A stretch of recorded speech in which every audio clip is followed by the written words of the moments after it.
Hello, Lisa. Andrew. It's the Emily of the World, episode 5. 5. They're 5. So I did, hello, Bruce. You have nice shoes, no? Because the first shot you see of Colin Douglas is his shoes. Yes. Has he been down the Clark's shoe shop or something? Because they're fairly nondescript shoes, aren't they? But I noticed in the caravan, you can very clearly see the bottle of sauce that will come in handy later on. It's up on a shelf. But I put Mary Peach is actually in these episodes because originally she wasn't going to be. Our agent said, "Well, she's not in those. She's not going to be in the rest of them." So they went, "All right," and we wrote her in. And the production notes inform us that Colin Douglas was not keen on appearing in Doctor Who. No, but he came back. Well, yeah. Well, anybody needs money, I guess. But that's surprising because I guess not a children's. Well, no. What I was going to say is that I guess it shows just how professional he was. Because although he wasn't keen on the work, he did it. I think he's damn good in both. He is very good. Both his appearances. Yes, very good. And what else have we seen him in? Not much at the moment. No, we've got Family at War, which is in. Yeah. Somewhere. Like so many things, they're somewhere. Anything else of his or not? I don't think so. Okay. Isn't he in the first episode of the Omega Factor? Possibly. With a big hat on. Oh, yes. Yes, he's the psychic or something, isn't he? Yeah. How do you make somebody look slightly weird? You give them a big hat. Yeah. But we get Fraser and Debbie being brought in on a stretcher as well. Yes. And I just wrote, nice lie-in for Fraser and Debbie. Yeah. Fraser would have liked that. Yeah. Do you know why I put that? Go on then, tell me. Yeah. I always believe if we've got some material available on the day from people who were involved, I might as well use it. Yes. So this was Fraser this morning on Twitter. Professors have found out that a lie-in weekends, I think he means that weekend, doesn't help you catch up on sleep, who are these is spoil sports and why are they paid to ruin our lives? No question mark. I'm not here to criticise Fraser's spelling and grammar. So I replied and said, but you could still justify having a lie-in as, quotes, further research, of course. And then I just loved the reply that we got, which was, I'd rather have a love-in for research, winky face. To which I put, way down, boy. Naughty Fraser. Naughty phrase. He'd rather have a love-in than a lie-in. That's a very typical Fraser answer. That's damn typical. So bless him. I like the line also, you don't really believe I came here with one guard, do you? Right, yeah. Yeah. It's episode 5 of a Doctor Who 6-parter. Of course you've only got one guard. And I just wrote, But the image of Patrick Troughton, even though he's supposed to be disguised as Salamander, holding a gun on somebody is really quite shocking when you think about it. It is, and he doesn't have he doesn't hold it on for very long, does he? But yeah. But the fact that he's pointing a gun at somebody, because Patrick's doctor doesn't do that. He uses his intelligence. But it's a very jarring image, and I just wonder what kids of the time might have thought about it. Yeah. It's something we don't really think about now. But I'm trying to sort of look at this stuff in the context of the viewer at the time.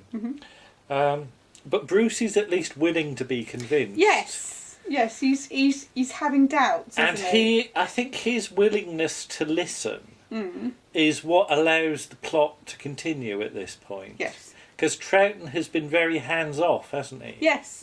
He hasn't really got involved with the story. No. It's a real contrast to something like the Moon Base, where he sort of gives that speech. It's episode 2, isn't it? There are some corners of the universe. Yeah. But Troughton here is he doesn't really know who to trust. No, he needs to be convinced of Salamander's Salamander's not a nice person before he'll take action against him, and he won't kill him. Do you think this is atypical of Troughton or not? Does he is he more sort of gung ho in other stories? No, I don't think he's ever gung ho. He gets involved, but this is different. It's different when it's sort of like the Ice Warriors, I or guess, the Daleks, or the Cybermen. I guess especially in the moon base, being. the Cybermen are a known threat who are already yeah. Whereas with this, it's such a complex world that sort of David Whittaker has set up that Troughton really doesn't know who to believe, does he? And the only way to do this is to sort of poke at the plot a bit and see what falls out. I like the food cases. Milk. Glass. Yeah. Meat. Fragile. Yeah. Is meat fragile?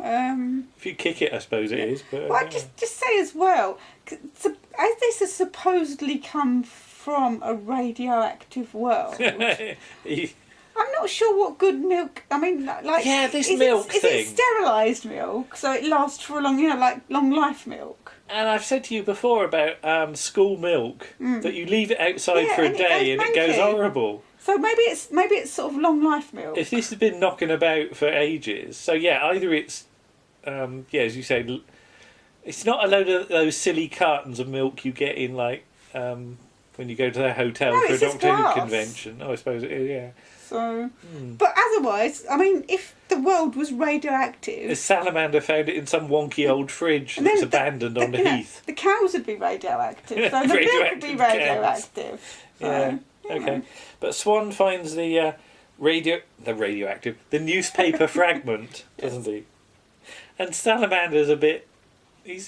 You think Salamander will be quite precise over this sort of stuff? You would have thought Salamander would have thought ahead of time. What am I going to do if someone asks me the question, about the world? Rather than faff about and invent stuff that's not very convincing. The newspaper headline says, "Holiday liner sinks." Yes. The text doesn't say anything about that. It's Friday, August the 16th, 2017. What were we doing that day? No idea. I have no idea what we were up to that day. Well, if it was a Friday, you'd have been working late, and that would have been our day for going shopping. Probably, if I was working that Friday. Was the Good Old Days on in 2017? I honestly don't know, possibly. We might have come home and watched the Good Old Days. But, the actual newspaper article is about greyhound racing. It is. And I should point out that this date... Oh, no, this date was really a Wednesday. Yes. So there was no Friday, so... No. Yeah. So what do you mean there was no Friday? There was a Friday. There was a Friday, but the Friday wasn't the date it claims. It was actually... They didn't get rid of Friday. So we didn't see the Good Old Days at all. We might have seen 3-2-1 if it was a Wednesday. I don't know. Done, or we might not. We might. I don't know.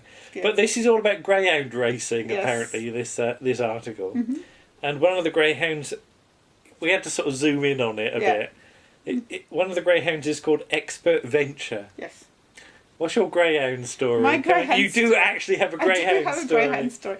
My grandfather... On which side? On my mum's side. Yeah. Used to train greyhounds. So what was your grandfather called? He was called George Cope. Thank you. And he used to have greyhounds and train them. And for I think my sister might still have it, but we have a trophy that he won greyhound racing many years ago. So I don't particularly agree with greyhound racing because obviously, I've got a joke. Right. So he raced greyhounds, did he? Yeah. Did he always win? No, all right. Okay, yeah.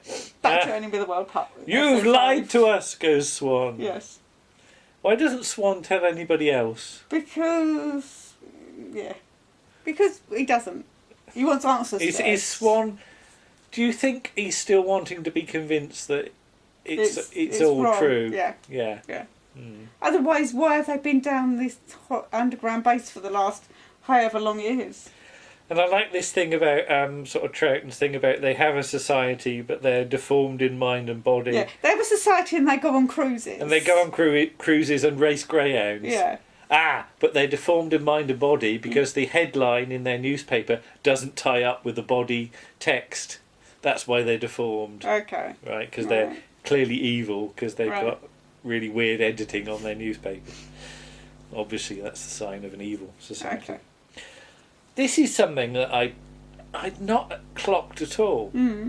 How much makeup is required? Yes. For the underground dwellers being all pale and wan. They're pale because they've not been out in the sun. Yeah. And you can't really see it that well on black and white. I've written This cost a lot of money. It's not obvious. But it doesn't show up on the screen at all. John Nathan Turner used to say that if we spend money, it should show up on the screen. Yeah.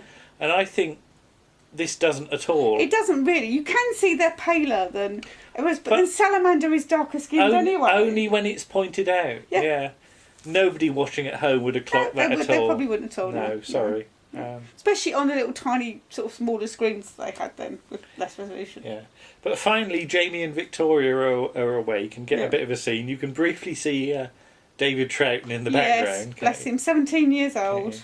Yeah. Do you like the fact? And it's I think it's clear here, and I'd almost forgotten that Jamie and Victoria are wearing very similar kilts. I hadn't really noticed, to be honest. They've both got kilts on with sort of tartany patterns on. Mm-hmm. Just wonder if they like sort of swapped.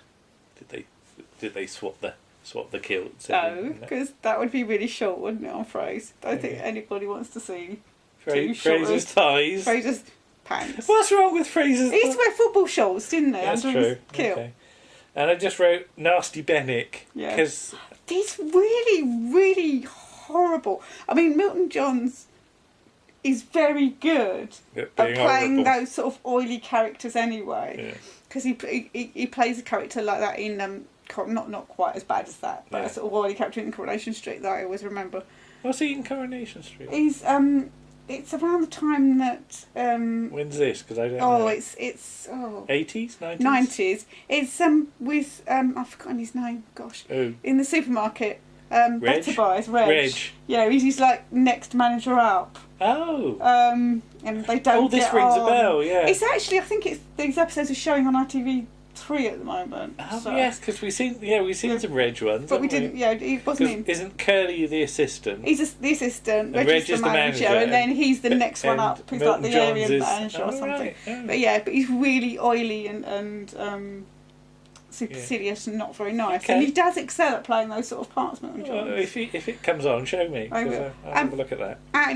But there's this sort of edge of sadism to his character that's he's clearly enjoying it. And as he says, Jamie says to him, "You must have been a very nasty little boy." Very enjoyable childhood. Yes. I wrote that down. Yes. Do you reckon he pulled the wings off of things? And sort of did stuff to ants with magnifying glasses and nasty, stuff. Yeah. Nasty man. Yeah. Enter Troughton as Salamander, and I wrote, this is where it gets complicated. Yes, because you sort of know, because he's with Bruce, you're sort of like, so that's the Doctor dressed as Salamander. Mm. But you're still not entirely sure. No. Especially when he doesn't when Bennick leaves and he's talking to Jamie and Victoria and he's still got Salamander's accent. He utterly sort of keeps it up, doesn't he? Does. Yeah. Till Victoria starts to hit him. Victoria's going to give him a slap. And I like the thing about Troughton falling off the chair. Yeah. I don't know how rehearsed that was, because it looks as though he's fumbled it a bit. Yeah. I don't know. And I genuinely don't know whether that's really, really good acting or that it went a bit wrong or something. I don't know. But so Troughton, what's that? Can't read his own writing. No, Troughton finally gets involved at this point. Yes. I put, and then you get Salamander in the cave with Swan. Yes. And I put drippy cave sound effect. Do you recognise it? I wasn't really listening, to be honest. There's a cave sound effect of dripping water that you get in loads of BBC productions. And it even turns up in the Mr. Ben episode with the genie in the bottle. Yeah. So it's the same as the breaking glass sound. Breaking glass does not sound like breaking glass on television. No. And I like the thing where Troughton's playing Twinkle Twinkle Little Star earlier as well. To show him that he's the Doctor. And that's in Carnival of the Animals by Saint-Saëns as well. Yes, a little bit of Twinkle Twinkle Little Star. We heard it the other night. Was it Friday when we came home from shopping? Yes. Because it was Fossils that was on. Yes. And I went, listen, Twinkle Twinkle Little Star. Yeah. So we've heard that twice in 2 days. Like a little bit of the Saint-Saëns. The serial cost £18,465 and went over budget by a couple of thousand. Mm-hmm. Can't believe it, really, but maybe it was all that makeup, I don't know. The whole thing with the tomato sauce wound. Yes. Yeah, do you have to pause to wash it off his head? I don't know. Is he like walking around for the rest of the day with tomato sauce on his head? Tomato s'mores, did you say? But I wrote, how convincing would that be in real life? Mm-hmm. Not very, maybe. No. But I also wrote, lucky you didn't prefer Daddy's sauce. Brown sauce. Because if it was brown sauce, where would he have to put it? To prove that he'd had an accident. Yeah. And I think the evidence might have got a bit I think a veil should be drawn over that now. Tomato sauce on the head, brown sauce on... No, never mind. Yeah, a very, very brief location scene with the nearest schoolboy you can find. Yeah, the nearest person. Hey, you want to be on telly? Yeah, and no script. Yeah. I love the fact that the scripts are so delayed. Yeah, it turns up the day after. The script turns up the day after they've blooming well filmed it, yeah. Swan is in a terrible state, it says, in the script. Is he doesn't look that terrible. No, because it's been toned down, hasn't it? Because he was meant to be sort of covered in blood. And the cliffhanger he gets is a man named Salamander. Let's think about this for a minute. Right. Surely everybody would have known who Salamander was. I know he's been downstairs. Yeah, I was going to say, it depends how long he's been underground for, though, doesn't it? But the fact that he says a man named Salamander implies there are lots of men named Salamander. Like there's Salamander Smith and Salamander Jones and Salamander Micklethwaite and things. Yeah, that is a question. I only just thought that. Is Salamander his Christian name? I don't know. No, it's his surname, isn't it? Yeah, Raymond. Raymond. Raymond. Yeah. Like Raymond Tully. Or Raymond Blanc. Or something. Yeah. It was Raymond Lully. Lully. Lully in Box of Delights. He's the played by Patrick Troughton. Yes, because he is the old man. He's Cole Hawlings. Yeah. Ooh, that's weird. Never thought of that. You see, I didn't even write that. I've never written that down in any notes before. But episode 5, a lot went on in that. Yes. I thought I couldn't really remember what happened in episode 5 because it's that thing about. Is it the treading water episode? And I don't think it is. No, episode 3 is the treading water episode. We're starting to gear up towards the conclusion of the series. A climax, in fact. Yes. If you fancy one of those. I'm sure Fraser probably would. But yeah, lots and lots going on there. But I think it does... If you just tuned into this single episode, you wouldn't have a clue what's going on. No, you'd be totally confused. That's the thing, it does rely on you having seen the rest of the serial, the story. So, you know, David Whittaker is treating the audience with a bit of respect. He is. That you've remembered stuff from weeks ago, from some time ago. So, hurrah! You know, hurrah for that. You know, we're not all dim. No. That's the thing. But only episode 6 to go. And how are they going to get out of it? I don't know. Well, I know because we've seen it. Oh yes, but we'll have to watch and see. Let's see you again. Okay. Bye bye.